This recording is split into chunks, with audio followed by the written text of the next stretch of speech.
Welcome to a brand new channel dedicated to decoding the questions we're all curious about, but rarely talk about out loud. Today we're diving straight into one of the most confusing relationships of modern life, the frenemy. They smile at you, but something feels off. They cheer for you, but somehow your failures make them a little too happy. They're close enough to know your strengths and dangerously close enough to know your weaknesses. We've all met at least one. Some of us still have one in our daily lives without even realizing it. So, in this very first episode, we're breaking down who frenemies really are, the psychology that drives them, how to identify the subtle red flags, and why these relationships often feel more draining than comforting. If you've ever walked away from someone feeling strangely insecure, or you've questioned whether a friend actually wants the best for you, this video is for you. Let's peel back the layers and expose the truth behind one of the most complicated social dynamics we face today. Frenemy is one of the most complicated, dangerous relationships a person can experience, not because they attack you openly, but because they disguise themselves as a friend while quietly eroding your confidence, opportunities, and inner peace. In this documentary, we dive deep into the psychology, the subtle tactics, and the silent emotional damage caused by frenemies, and how to finally break free from their influence. From the outside, a frenemy looks harmless. They laugh with you, share inside jokes, and understand your world in ways others might not. But beneath the surface lies something much darker: insecurity, competition, envy, and manipulative behavior masked as loyalties. Psychologists agree that frenemies are uniquely destructive because the betrayal comes wrapped in familiarity. They know your strengths, your dreams, and your vulnerabilities, and they weaponize that knowledge slowly, subtly, and effectively. To understand the true nature of a frenemy, we have to start with the emotional foundation. These individuals often carry deep feelings of inadequacy. Your progress, your confidence, your relationships, even your happiness can trigger something volatile inside them. Instead of confronting their own discomfort, they decide to manage you, and they do it through behaviors that are hard to identify at first glance. One of the most common traits of a frenemy is emotional duplicity. They are kind in private, cold in public, supportive one moment, dismissive the next. You start questioning which version of them is real, which naturally leads to questioning yourself. Were you imagining the insult? Were you being too sensitive? This doubt is exactly what they rely on to maintain control. They never give you enough clarity to walk away, but never enough consistency to feel safe. You stay trapped in a cycle of confusion. Another trait is competitive undermining. A frenemy cannot tolerate your success because it shines a light on their insecurities. Instead of celebrating you, they chip away at your achievements with subtle comments. You tell them you got a promotion, they remind you how stressful the workload will be. You tell them you're launching a new project, they question whether the market is already too saturated. Their discouragement is disguised as concern, but its real purpose is to slow you down. And then there's conditional support. A true friend walks with you in both storms and sunshine. A frenemy walks with you only when the weather benefits them. They appear during your high points, ready to be photographed next to your success, but disappear during your low points, right when you need real support the most. Painfully, you start to realize they don't love you, they love what being associated with you does for them. This becomes clearest during moments of celebration, sabotage.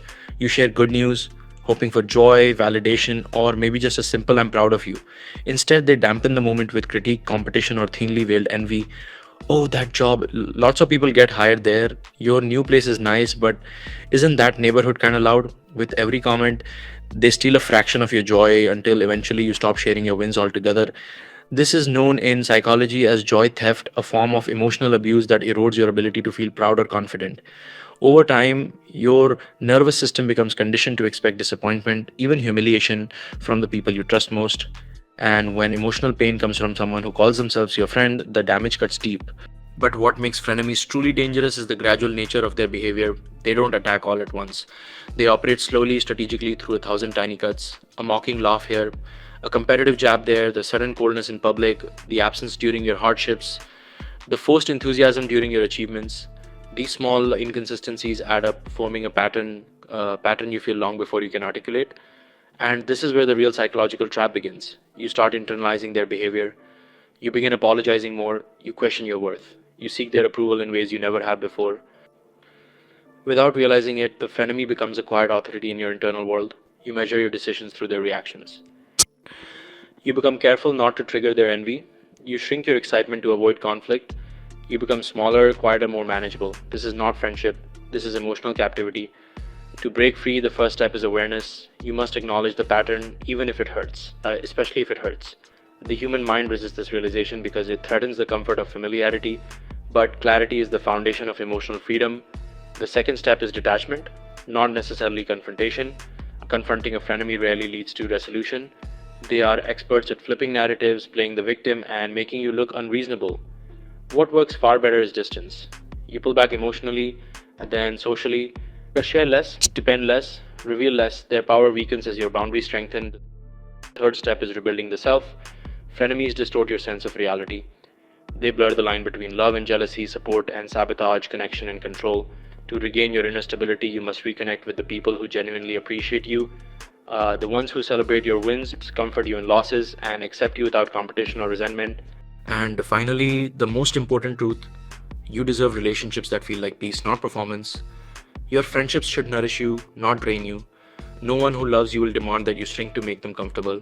No one who cares for you will dull your shine to protect their insecurity. You are allowed to outgrow people who refuse to grow with you. Frenemies thrive in silence and confusion. They survive as long as you suppress the discomfort you feel around them.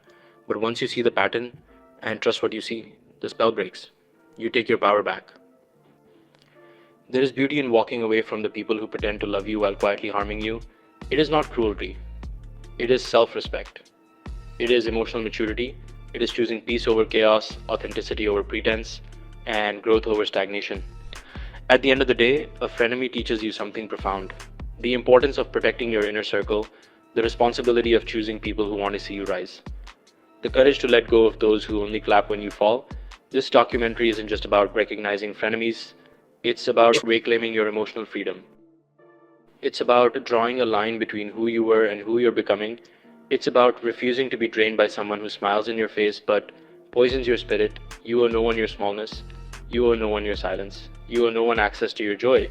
Guard your heart, guard your peace, and let the people who cannot celebrate you fade quietly into the distance.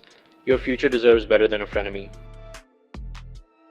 And that wraps up our deep dive into the world of frenemies, the people who blur the line between friend and rival, support and sabotage. If this video helped you see your relationships a little clearer, then our mission today was a success. This was the very first episode, and trust me, we're just getting started.